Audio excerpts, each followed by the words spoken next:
Hello, and welcome to the Homeschool Sanity Show, your prescription for happier, healthier homeschooling. I'm your host, Dr. Melanie Wilson, Christian psychologist turned homeschooling mother of 6. Let's get started. Hey homeschoolers, are you going to be moving soon? Or do you have another big life change on the horizon that could affect your homeschool? Then this episode is for you.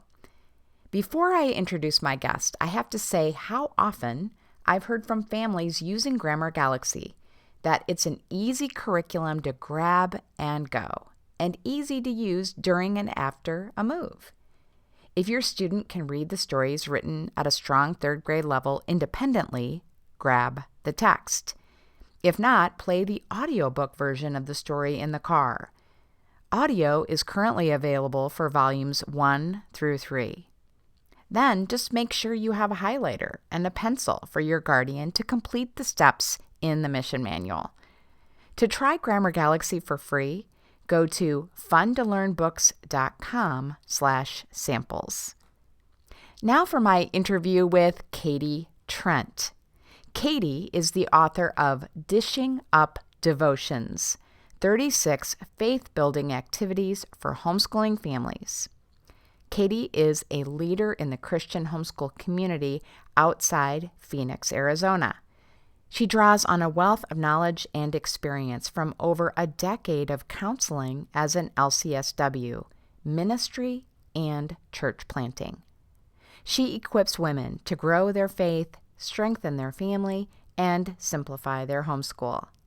I think you'll be inspired by our discussion of how to homeschool during a move and other transitions.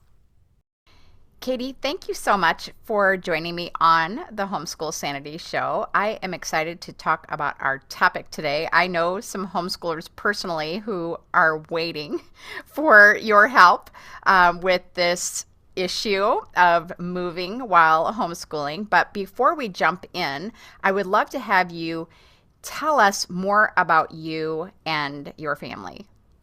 Thanks for having me. I'm excited to be here and talk about this topic. My name is Katie, as you mentioned, and I have been married to my sweet husband for 16 years.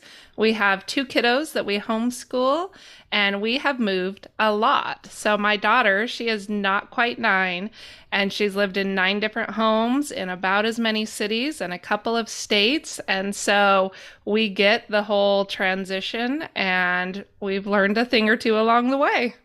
Wow, I bet. That's a lot of moves. Well, one of the things that I ask all of my guests who homeschool is, why did you decide to homeschool originally? Yeah, so it was never in my plan. I never thought about it.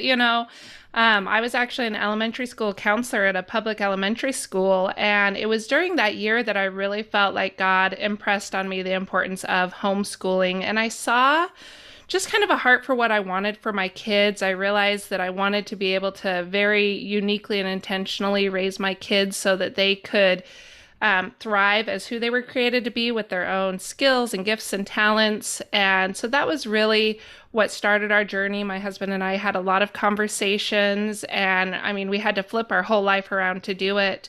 Quitting my job and doing this thing has not been easy, but it has been so rewarding. We're now in our 5th year of homeschooling, and it has been incredible. Oh, that is great. I always am happy to hear that from homeschooling families. I certainly feel the very same way. It is a blessed lifestyle, no doubt about it. Well, can you tell me why you are so passionate about helping families navigate change while homeschooling? I think that homeschooling, we know, is challenging in and of itself, but when you're going through any type of transition or change in your life, it can be overwhelming. And it's easy when things get hard to feel like you're doing something wrong, or you want to throw in the towel, like, oh, this isn't working. You're frustrated. Your kids are frustrated. And I want families to persevere through that because I know the blessing that comes on the other end of that. And so I think when we can take a step back and realize that there is a plan, there's a great way to do this and be successful at it, it makes it easier to get through that season and you really reap the rewards on the other side of that. Absolutely. Well, that is an excellent reason for you to be passionate about the topic. And so it goes beyond just moving to transitions that we might experience during the course of our homeschooling. So, so important. Well, what do homeschool parents need to consider when they are going to be relocating out of state? Yeah, that's a great question because it is different. If you're doing a local move, you might only need to, say, like refile an affidavit of intent to homeschool with a new superintendent. But if you're moving states, every state is actually very different in their homeschool laws and regulations. And so you want to make sure that you're Googling and looking up the local chapter of homeschool supports in that state and make sure that you're doing everything legally and that you're meeting all of the requirements. So you want to have that information before you transition because once you get there, it can be very hectic as you're starting already. So if you know what you're going into, I find that it's a lot less stressful. So being able to look and say, okay, what are the rules? What do we need to do? I always encourage moms to hop on. There are Facebook groups or so many support groups out there nowadays. You can find one pretty much any city that you live in. So when you can connect with local homeschoolers, they're really there to help guide you. They can tell you what's available for homeschoolers in your community and really come alongside you in your journey. And that's also great for your kids because we know that moving is hard. It's hard on adults to make friends. It's hard on our kids. And so when you can find other homeschool families to connect with, that really makes that transition so much easier. Absolutely. And, you mentioned that about filing an intent to homeschool. I wouldn't have even thought about that because I don't have to do that in Missouri where I'm located. So very good Yeah. tip. And Arizona is where I'm at, and it's very supportive of homeschoolers. That's really all we have to do is file an affidavit of intent. Whereas, like California, you've got to become a private school. So, I mean, there's so many different regulations, and like what we have to keep track of in Arizona, I'm sure is different than Missouri, and I know is different than so many other states. And so you don't know that if you're just diving into homeschool or you're new to a different part of the world. So it can be overwhelming. Right, absolutely. And I completely agree about talking to local homeschoolers and not just looking at the law and maybe kind of freaking out because they can interpret that for you. Yes. Yeah, That's such a great point because it really is different. You may read it one way, but it's totally different for somebody who's living that out. absolutely. Absolutely. Okay, well, what advice do you have for families who are homeschooling while in the process of moving? Do you have to shut your homeschool down until you move? Yeah. So I think the first thing to recognize is that part of the blessing of homeschooling is the flexibility. So we are not on the same rigid schedule as a traditional school is. And so sometimes we feel bad, like we begin to feel guilty that if we stop what we're used to doing and feel like our kids are going to fall behind or they're going to fail or, we're being a terrible homeschool parent. But the truth is that transitions and moving is all such a natural part of life. And it's just a different opportunity to teach them new life skills and to work together as a family and strengthen your relationships. And so being able to kind of take off that mindset of this is what we should be doing and be flexible with what your days look like. It's okay if you aren't doing what you traditionally do for your days, and whether that's weeks or even sometimes it can prolong into a month or more, that is absolutely okay because you have that flexibility. So there are certainly times when I'm in the move, especially like the days right before or the days right after. Obviously, like we pretty much stop anything non-moving related, and that's Right. okay. But you can also just turn other things into learning opportunities. They can learn math and budget how much the move is going to cost. They can experience a lot of different things and set goals for what they want to look. If you're driving across states, you might have a lot of things, or they can learn to geography and navigate where you're going to go or what they want to stop and see. There's so many fun activities that you can get them involved in, regardless of their age. And obviously, you'll tailor that for their age, but there's a lot of fun things that you wouldn't have the opportunity to do if you weren't moving. So taking advantage of those, I think, helps. And for us, like work together on teaching. I taught my kids how to pack boxes properly, and they now pack up their own rooms and we work together. Purging is a big part of it, right? You don't want to take junk into your new place. And so making sure that you're spending time with your kids in their rooms and being intentional about what can we give away and what do we really want to take with us. And then being sensitive to your kids' needs, because emotionally that transition is really hard, mentally, spiritually, all of it. And so you want to be sensitive to that. Our anxiety, I think, sometimes increases in those transitions, and our kids are perceptive to that. And they feel those things too, because they've got a lot of unknowns that can be hard to process. So I think you have to be really sensitive to those and not be afraid to take the time to kind of have those conversations. For my kids, I let them have a tote that they can open and close instead of a traditional box of things that are really important to them that they can keep with them so that we can load it into, wherever we're going to be. So it's always with them. And we do the same with our homeschool. We pack away the previous year's things that we know we're not going to need. That's easy to put away.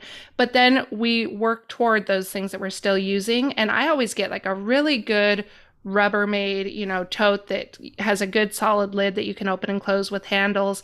And we put all of our day-to-day homeschools and the basic supplies that you'll need, scissors, glue, crayons, whatever those things are that you use in your homeschool, so that they're readily accessible, and that stays with us. So if we're going to be in hotels or we're going to be in the car or, everything else in the house is packed up, we still have that one bin that's really easily accessible. And that makes it so we can be more effective in doing some things all the way leading up to the move. And then when we get into the new place, that we're not scrambling and trying to find, where is this thing? And I can't find your math book. And, all of the chaos that comes along with that. So having that, I find, is really helpful as well to make that transition. Such good advice. I have heard from more than one homeschool family who has purchased Grammar Galaxy that they lost the book or one of the books in the move. So that's fabulous. Exactly. I love you that. guard that tote with your life. Yes. Threaten my husband, nobody touches this tote, whatever you got to do. We know this is brightly, boldly colored and labeled, that this is staying with us. And that does make it so easy. So you're not losing those important things. Because how is it that we always lose something in the move? Right. Where do they go? I mean, know. Is there just I a know. vortex that you have to pay a tithe, almost here's some of your stuff. Right.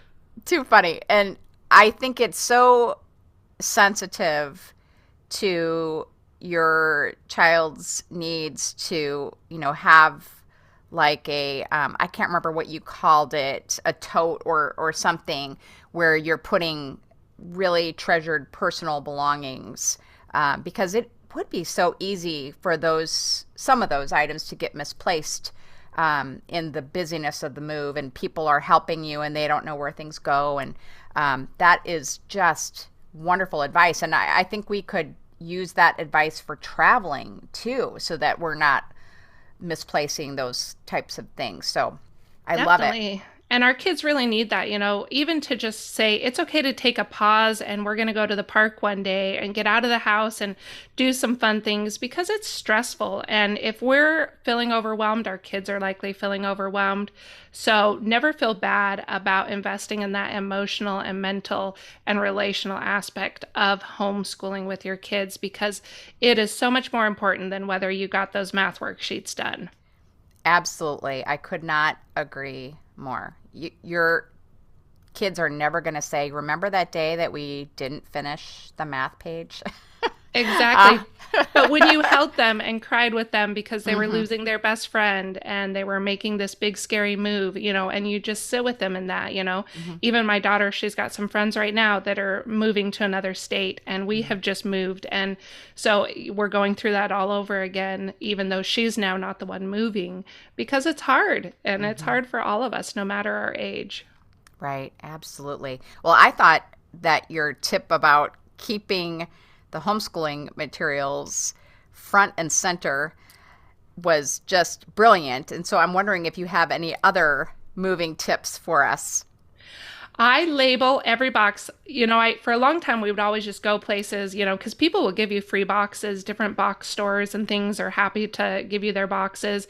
So we would do that. But this last move we did, we actually bought boxes because they were uniform in size and real sturdy. And we label everything and organize them by room. And I put like the most important things, I label all of them on the box. So you might laugh because you're like, Katie, I know everything that's in this box. But it helps because when you are unloading or you're trying to find something in a sea of boxes, you can very quickly and easily Mm. find those really important things for you. And so, definitely the purging, we label boxes really well. Um, and then for us, I think it's more, like I said, we try and schedule and plan our time around when we know we move. We give ourselves a lot of grace. We pack the kitchen things last, the things that you're going to Mm. use.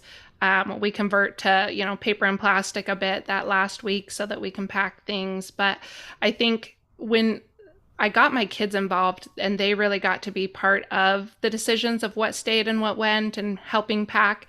That was something for them that they have really enjoyed and now is just a natural part of our process when we move. And letting them pray with you. Our last move, we actually built a home about 30 minutes away from where we had lived. But so we went and they got to pray and walk the land and they got to be part of the process as we were asking God for things and seeing Him answer. And so I Mm. think when you can involve them in start to finish as much of the process and give them, sometimes we shield our kids, I think, right? Like, oh, well, this might be happening and we don't want them to worry. But when you can invite them in and just share Hmm. appropriately, right? Like, you're not going to Right. dive into all of the ins and outs, but when you can appropriately share as much as you can and let them feel part of it and part of that decision, it really empowers them to walk that out with you. And I think that's such a beautiful part of homeschooling as well. Yes. Really, really, really good. I love that. I think you've already spoken to this to an extent, but do you have any other thoughts on how we can better support our children, maybe during transitional seasons, not necessarily with a move, but, maybe dad has different work hours now and isn't home as much? Can you speak to that? Yeah, I think cultivating conversation is the most important thing we can do. And some of our kids process more internally, whereas others process more externally. So we have to know our kids, but giving them space to have the ability to do that, whether it's you give them a special journal, even that they can kind of write their thoughts and feelings down. And then you take time to make the connection points to really have those conversations and validate what they're feeling and let them know that that's normal and they're not alone and it's okay to be a little scared of the unknowns. And just letting them know that you go through those things as well, I think helps a lot with any of those transitions. And then working together for solutions. I'm always amazed when I say, like, what do you need or how could we make this easier? They're brilliant and they come up Hmm. with wonderful ideas, and for this last move, we just made sure that we traveled back and forth because we were close enough that we could. So whether they were friends an hour away, we still would commit to doing some of those to keep that connection. We had pen pals. We took time. We let them do little like text message types things on Hmm. a special app, so whatever it is, and depending on your children's age, making sure that they still can keep those connections that are important to them and that you're looking for, if they're losing, say they were in dance or something, horseback Mm. riding, something that some activity that they like, making that a priority when Mm. you transition to help them get reconnected to those things, I think goes a long way in helping them to navigate that transition well. Mm. Really, really good stuff that you are suggesting. I think people are taking notes right now. So I love it. Well, I know that you recently wrote a book for homeschooling families. Can you tell us more about that book and how it helps homeschool parents maintain their sanity while homeschooling, which is what I'm all about here? Absolutely, which is why I love your show. Um, so the book is called Dishing Up Devotions, 36 Faith-Building Activities for Homeschooling Families, and it's a unique interactive devotional really written specifically as a blessing to homeschool moms. So it's broken down into the 36 weeks that we traditionally would have for a homeschool year so that you have things for every week of the year And it's all character traits that we want to instill in our kids because we want our kids to grow up to be leaders and innovators and strong and independent and all of these beautiful things. And so each week has a character trait and encouragement from mom. I share stories from my life and ministry and homeschooling and all of the things. And then it's got a fun, simple family activity. I say I am a Pinterest dropout, so I am not that mom that, is doing these elaborate things. So they're very simple, quick, easy family activities to help make that character trait tangible. And I really believe that we do ourselves and our kids a disservice when we're focusing only on trying to instill character in our kids instead of really making it a family value and saying, like my daughter is never going to achieve patience to perfection. And she needs to know that. And she needs to know that I am also working on patience. And so it's really helping you grow as a family in these values of character. And then it's got a fun, I call it a baking buddy, but it's a conversation connection that takes a delicious baking recipe and makes it an object lesson for that character trait. And so those baking recipes are beautiful, full color, and they're quick, simple. You don't have to be the star baker in order to do them. Many of them even have like boxed ingredients, but they just, again, help you create connection. I really believe that time in the kitchen, you build wonderful memories as a family. And when you can tie that into your faith as well and character, it helps that to stick and last. And so it's just a fun, easy way to incorporate Bible and character and, all the life skills of cooking and baking all in one easy book.